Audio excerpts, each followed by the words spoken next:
अस्सलाम वालेकुम नाज़रीन इकराम, उम्मीद है आप कैसे होंगे। एक छोटा सा कंप्लेन है वो अहले इक़्तिदार और अहले इख्तियार तक पहुंचाना है। हमारे मुल्क के अंदर छोटे आदमी का जो बुरा हाल होता है ना, या उसकी कोई सुनवाई नहीं होती है, उसको सुनने वाला कोई नहीं होता है, उसकी दाद रसी करने वाला कोई नहीं होता है। ऐसे ही हमारे मुल्क में छोटे मुलाजिम का भी हाल होता है। छोटे मुलाजिम का भी छोटे आदमी की तरह उसका भी बुरा हाल होता है। छोटा आदमी काम भी ज़्यादा करे, छोटा मुलाजिम काम भी ज़्यादा करेगा, हर एक के नखरे भी उठाएगा, हर एक के ऑर्डर भी ओबे करेगा, लेकिन तनख्वाह तो उसकी कम ही होती है ना। वो पूरा 8 घंटा जितना भी होता है टाइम, वो पूरा 8 घंटा वो हाजिर भी होगा, लेकिन उसकी तनख्वाह कम होती है। उसकी कोई टीडी नहीं होती है, उसका कोई अलाउंस शलाउंस इस तरह की कोई कुछ नहीं होता है। तो वो बड़ी हार्ड ज़िंदगी, बड़ी मुश्किल ज़िंदगी गुजारता है। इसकी एक वाज़ह मिसाल मैं दूँ आपको कि शॉकिंग है। वैसे एक सेंसिटिव समाज के अंदर ये एक बहुत बड़ी शॉकिंग चीज़ है जो मैं आपको अभी बताऊंगा। ये जो हमारा अदारा है और रेस्क्यू का अदारा है गिलगित बल्तिस्तान के अंदर, ये हाफिज़ साहब जब सीएम थे, वज़ीर आला थे, तो तब उसने इसको यहाँ पे गिलगित बल्तिस्तान में इंट्रोड्यूस कराया था, लॉन्च किया था। तो ये एक अच्छी ये है कि एक अच्छा कदम था, ये ज़बरदस्त कदम था।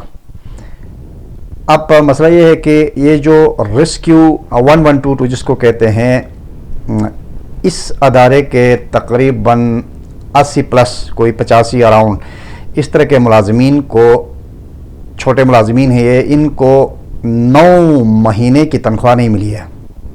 9 महीने की तनख्वाह इनको अभी तक नहीं मिली है और इनका बुरा हाल है।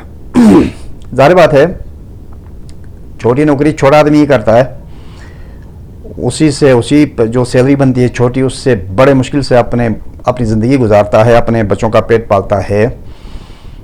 तो उसको 9 महीने तनख्वाह नहीं मिलना, ये कोई दुनिया में कहीं तो ऐसा नहीं होता होगा, पता नहीं किसी और से आ रहा पैसा होता होगा, लेकिन यहाँ होता है, हमारे यहाँ होता। अब ये बताएं कि 9 महीने जिस आदमी को तनख्वाह नहीं मिली है, उसको जनरल स्टोर वाला उसको खाने पीने की चीज़ें उधार में देता रहेगा 9 महीने तक? नो, कभी नहीं देगा, कोई भी नहीं दे सकेगा। अच्छा, वो जो दवाएं खाने वाले बच्चे होते हैं, माएँ होती हैं, बूढ़ी बीवियाँ होती हैं, बीमारी के केसेस घर में होते हैं, तो मेडिकल स्टोर से वो क्या 9 महीने तक उधार में दवाएं ला सकता है? नहीं। उसने कहीं कर्जा देना होता है छोटा मोटा। 9 महीने तक कोई आदमी उसका इंतज़ार करता है कि 9 महीने के बाद उसकी तनख्वाह मिलेगी, पता नहीं मिलेगी भी कि नहीं मिलेगी, वो उसका इंतज़ार करेगा? नहीं। तो आप अंदाज़ा लगाएं कि ये जो मुलाजिमीन हैं, इनका क्या हाल होगा, इनके ऊपर क्या गुजरती होगी।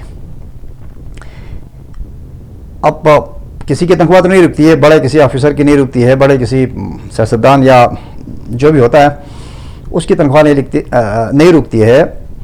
उसको तनख्वाह के अलावा टीडीएस भी मिलते हैं, बनते हैं और मिलते हैं, उधर कोई मसला नहीं है किसी बड़े ऑफिसर का। तो ये छोटे मुलाजिम का क्या मसला है? इनका स्पेशली इनका पैसा कहाँ से आना होता है और ये क्यों नहीं आता है? सबको मिलकर खजाने में सिर्फ इनकी तनख्वाह के लिए पैसा क्यों नहीं है और कैसे नहीं है? ये कोई सवाल भी तो नहीं बनता है। ये कहाँ होते हैं ये पैसे, किसके पास होते हैं कि छोटे आदमी को, छोटे मुलाजिम को आप इतना तरसाओ? हालांकि ये रिस्क का काम है। ये लोग दरियाओं के ऊपर कोई, जब दरिया में कोई डूब जाता है तो ये दरियाओं के ऊपर चक्कर मार रहे होते हैं वो लाश को तलाश करने के लिए। जब कोई गाड़ी एक्सीडेंट होती है तो ये वहाँ लाशों को उठाते हैं, ये ज़ख्मियों को उठाते हैं, ये गाड़ियों को खींच कर ऊपर लाते हैं। ये बहुत रिस्की काम करते हैं।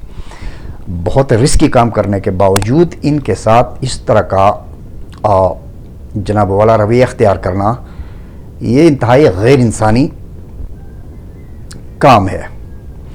ایسا نہیں ہونا چاہیے.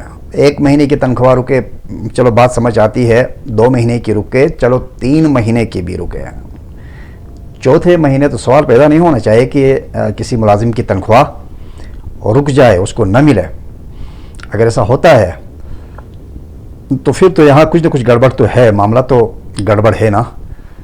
تو ان کے برے حال ہیں, یہ اپنے بچوں کے دوائیوں کے لیے در بدر کی ٹھوکریں کھا رہے ہیں, یہ بچوں کی فیسیں دینے کے لیے یہ در بدر کی ٹھوکریں کھا رہے ہیں, یہ فیسیں نہیں دے سکے ہیں. ان کا اسکول والے ان کا پیچھا کرتے ہیں, ان کو کال کرتے ہیں, ان کے بچوں کو واپس گھروں کو بھیجتے ہیں کہ جاؤ جا کر کے فیس لے آؤ. تو یہ کیا کریں, خودکشی کریں, کیا کریں؟ یہ تو خودکشی کرنے والوں کو بچانے والے لوگ ہیں, ان کو اٹھانے والے لوگ ہیں. اب یہ کیا کریں گے؟ تو یہ میں آپ سے عرض کر رہا تھا, جو متعلقہ ڈپارٹمنٹ کو لیڈ کرتا ہے whoever, اسے بڑھ کر کے ہمارے جو سی ایم صاحب ہیں, سی ایم صاحب, موجودہ سی ایم صاحب, آپ اور چیف سیکرٹری صاحب, آپ سے گزارش ہے کہ آپ اس کا نوٹس لے لیں کہ ان کی تنخواہیں 9 مہینے سے کہاں ہیں, کدھر ہیں, کیوں نہیں ملتی ہیں.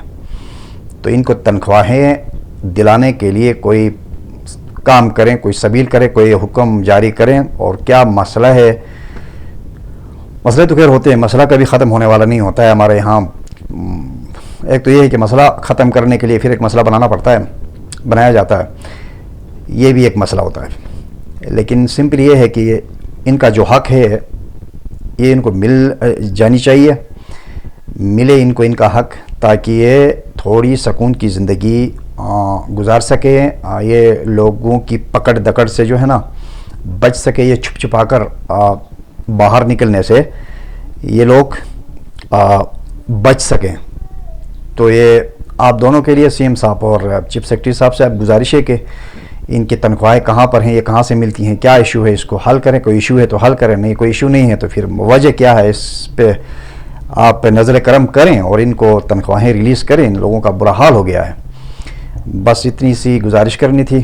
امید کرتا ہوں کہ آپ نوٹس لیں گے اور ان کی داد رسی آپ ضرور کریں گے. آپ کا بہت بہت شکریہ.